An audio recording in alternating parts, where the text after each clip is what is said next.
कक्षा 7 के बच्चे, मेरी गणित की कक्षा में आपका फिर से स्वागत है। आज हम पाठ ले रहे हैं त्रिभुज व इसके गुण। इसमें त्रिभुज शब्द से आप लोग पहले से भी परिचित हैं, लेकिन आज हम इसको थोड़ा सा फिर से कर रहे हैं कि त्रिभुज 3 रेखाखंडों से बनी एक बंद सरल आकृति है। इसमें एक शब्द आया है बंद आकृति, तो हम समझते हैं कि बंद आकृति क्या होती है और खुली आकृति क्या होती है। अगर हम कोई भी एक आकृति लें, जैसे कि हमने एक वृत्त लिया या एक गोल आकृति ली, ये भाग इसका अभ्यंतर कहलाता है, इसके अंदर का भाग, और बाहर का भाग इसका कहलाता है बाह्य भाग। अब यदि हम इसको आसान भाषा में समझें, यदि अभ्यंतर से बाहर जाने के लिए कोई रास्ता नहीं है तो ये बंद आकृति, यदि अभ्यंतर से बाहर जाने का कोई रास्ता नहीं है। यदि यही आकृति ऐसी होती, हम कहते हैं कि हम अभ्यंतर से बाहर जा सकते हैं, यानी ये एक रास्ता है, तो ये एक बंद आकृति है और ये एक खुली आकृति है। इस आकृति को हम कहेंगे बंद आकृति और इसे हम कहेंगे खुली आकृति। तो अब शायद तुम समझ गए होंगे कि हम किसे बंद आकृति कहते हैं और किसे खुली आकृति कहते हैं। अब हम इसका उपयोग करेंगे त्रिभुज में। हमने कहा कि 3 रेखाखंडों से बनी एक बंद आकृति, यानी रेखाखंड 3 होंगे, पहला रेखाखंड, दूसरा रेखाखंड और तीसरा रेखाखंड, यानी 3 रेखाखंड इसमें है और ये एक बंद आकृति, यानी कहीं से भी ये आकृति खुली भी नहीं है, तो इसे हम त्रिभुज कहेंगे। अब त्रिभुज में क्या क्या आता है, इसमें 3 शीर्ष होते हैं, यानी ये जो बिंदु है जहां पर रेखाखंड आपस में मिल रहे हैं वो इसके शीर्ष हैं। जैसे इस त्रिभुज को यदि हम नाम ए बी सी दें तो ए बी और सी इसके शीर्ष हैं, ए बी बी सी और ए सी इसकी भुजाएं हैं, और कोण ए, कोण बी और कोण सी इसके 3 कोण हैं। इस त्रिभुज में जैसा अभी बताया था, इसके 3 शीर्ष हैं ए बी व सी, इसके 3 भुजाएं हैं ए बी बी सी व ए सी, और इसके 3 कोण हैं कोण ए, कोण बी और कोण सी। ये वो बातें हैं जो पिछली कक्षाओं में भी सीख चुके थे, इन बातों को अब हम यहाँ दोहरा भी चुके हैं। अब हम आते हैं त्रिभुज के वर्गीकरण पर। वर्गीकरण का अर्थ है कि त्रिभुज कितने प्रकार के होते हैं, इनके क्या क्या प्रकार हैं और ये प्रकार किस आधार पर होते हैं। सबसे पहले हमने कहा कि भुजाओं के आधार पर है। हमने अभी बताया था कि एक त्रिभुज में 3 भुजाएं होती हैं, तो भुजाओं के आधार पर इसका वर्गीकरण किस प्रकार होता है। पहला हमने लिया समबाहु त्रिभुज। समबाहु त्रिभुज, समबाहु यानी समान बाहु वाला या समान भुजाओं वाला, तो ऐसा त्रिभुज जिसकी सभी भुजाएं समान हो। यदि हम इसको एक उदाहरण से हल करें, मान लीजिए एक ऐसा त्रिभुज है जिसकी प्रत्येक भुजा यदि 5 सेंटीमीटर की है, यानी प्रत्येक भुजा की लंबाई 5 सेंटीमीटर है, तो हम कह सकते हैं कि इसकी प्रत्येक भुजा समान माप की है, तो ये एक समबाहु त्रिभुज है। एक ऐसा त्रिभुज जिसकी सभी बाहु या सभी भुजाएं समान हैं। समबाहु त्रिभुज के बाद आता है समद्विबाहु त्रिभुज। यह भी भुजा के आधार पर ही वर्गीकरण में आएगा। इसको हम स्पष्टतया देखें, समद्विबाहु, सम बराबर द्विबाहु, 2 बाहु या 2 भुजाएं, यानी ऐसा त्रिभुज जिसकी 2 भुजाएं समान माप की हो वो समद्विबाहु त्रिभुज होगा। यानी 2 भुजाएं बराबर माप की होनी चाहिए, तीसरी भुजा अलग भी हो सकती है। मान लीजिए ये एक त्रिभुज है, यदि इसकी ये एक भुजा 6 सेंटीमीटर की है, दूसरी भुजा भी 6 सेंटीमीटर की है, तीसरी भुजा यदि 8 सेंटीमीटर की है। इस उदाहरण को अगर हम फिर से देखें, इसमें 2 भुजाएं 6 सेंटीमीटर की हैं, ये बराबर है, हम कहेंगे समद्विबाहु है। तीसरी भुजा अलग भी है, तब भी कोई बात नहीं, है समद्विबाहु त्रिभुज के अंतर्गत ही ये आएगा। यानी ऐसा त्रिभुज जिसकी 2 भुजाएं समान होती है वो समद्विबाहु त्रिभुज कहलाता है। तीसरे प्रकार का त्रिभुज है विषमबाहु त्रिभुज। शब्द में फिर से जाए, विषम यानी कि जो समान नहीं है या जो अलग अलग है, विषमबाहु जिसकी सारी भुजाएं अलग अलग हैं, यानी ऐसा त्रिभुज जिसकी सभी भुजाएं अलग अलग माप की हों। यदि ये एक त्रिभुज है, एक भुजा इसमें 5 सेंटीमीटर है, दूसरी भुजा इसमें 4 सेंटीमीटर है और तीसरी भुजा इसमें 6 सेंटीमीटर है।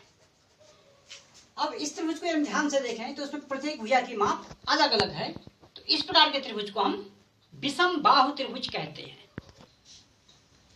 अभी हमने वर्गीकरण किया था भुजाओं के आधार पर। अब इसका दूसरा वर्गीकरण होता है कोणों के आधार पर। जैसा अभी बताया गया है कि एक त्रिभुज में 3 कोण होते हैं, तो कोणों के आधार पर वर्गीकरण, पहला वर्गीकरण आएगा न्यून कोण त्रिभुज।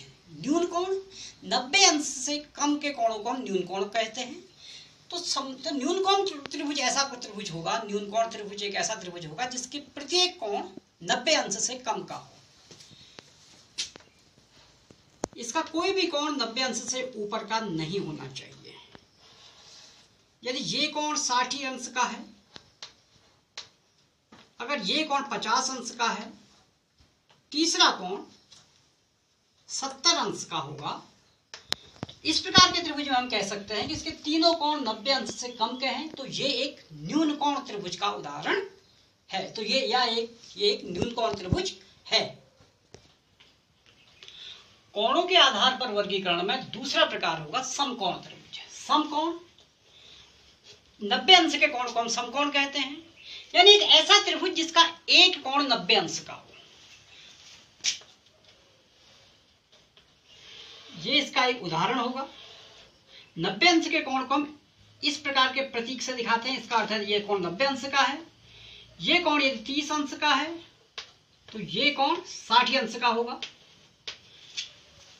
तो एक कोण 90 अंश का है, इसलिए ये त्रिभुज एक समकोण त्रिभुज है। कोणों के आधार पर वर्गीकरण में तीसरा प्रकार होता है अधिक कोण त्रिभुज का। अधिक कोण यानी वो कोण जो 90 अंश से अधिक का है। 90 अंश से अधिक का अगर कोण है, एक कोण अगर 90 अंश से अधिक का है तो ये अधिक कोण त्रिभुज होगा। ये इसका एक उदाहरण है। यदि ये 110 अंश है,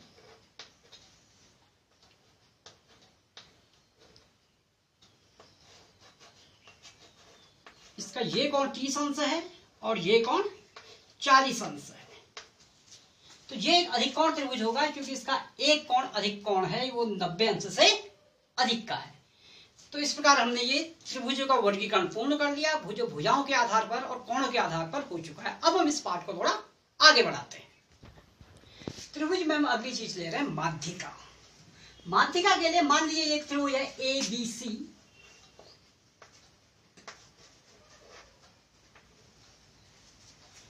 यदि हम एक भुजा BC लें तो इस BC का सम्मुख शीर्ष A होगा। सम्मुख का अर्थ है इसके सामने वाला। BC के सामने का शीर्ष A है। यदि हम BC को बराबर 2 भागों में बांटे, मान लीजिए ये ऐसा बिंदु है जो BC को 2 भाग में बांट रहा है, इसका अर्थ है कि ये लंबाई और ये लंबाई बराबर होनी चाहिए। यदि इसे हम D कहें तो हम कह सकते हैं कि BD बराबर CD, यानी रेखाखंड BD बराबर CD। तो यदि इसे हम लें और इसको सम्मुख शीर्ष से मिला दें तो AD इसकी एक माध्यिका होगी। AD एक माध्यिका है।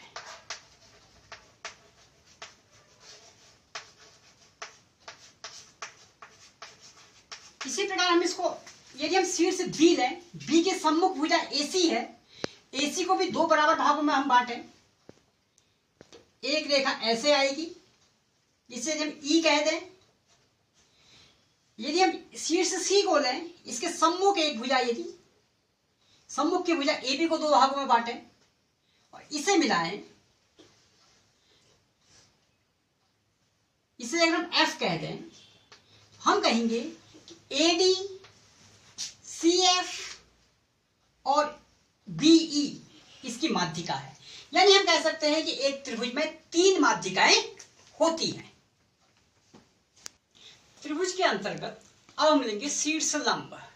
शीर्ष लंब किसे कहते हैं, इसको समझने के लिए हम एक उदाहरण लेंगे।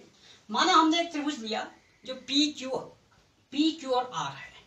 PQR एक त्रिभुज है। इसमें यदि हम शीर्ष P देखें, P से हम QR पर एक ऐसी रेखा खींचे जो QR पर 90 अंश का कोण बना रही है, यानी कि वो रेखा ऐसे होगी और ये कोण 90 अंश है, तो यदि ये ए है, हम कह सकते हैं कि एपी एक शीर्ष लंब है।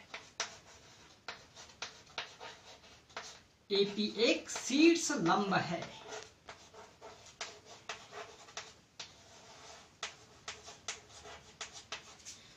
तो इसी प्रकार यदि हम क्यू से देखें, 90 अंश का कोण बनाती हुई एक रेखा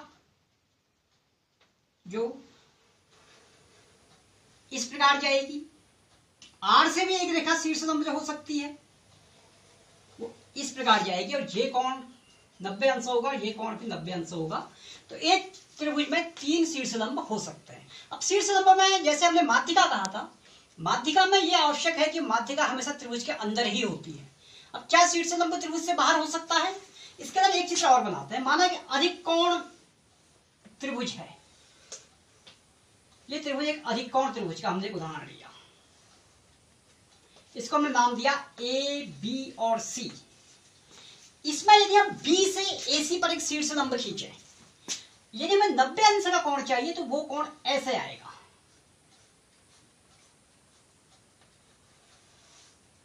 वो हमें एसी को आगे बढ़ाने पर ही उस भुजा से मिलेगा।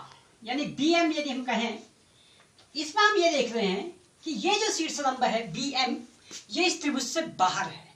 यानी कि शीर्ष लंब कोई आवश्यक नहीं है कि वो त्रिभुज के अंदर ही हो, शीर्ष लंब त्रिभुज से बाहर भी हो सकता है, जबकि माध्यिका में ऐसा संभव नहीं है।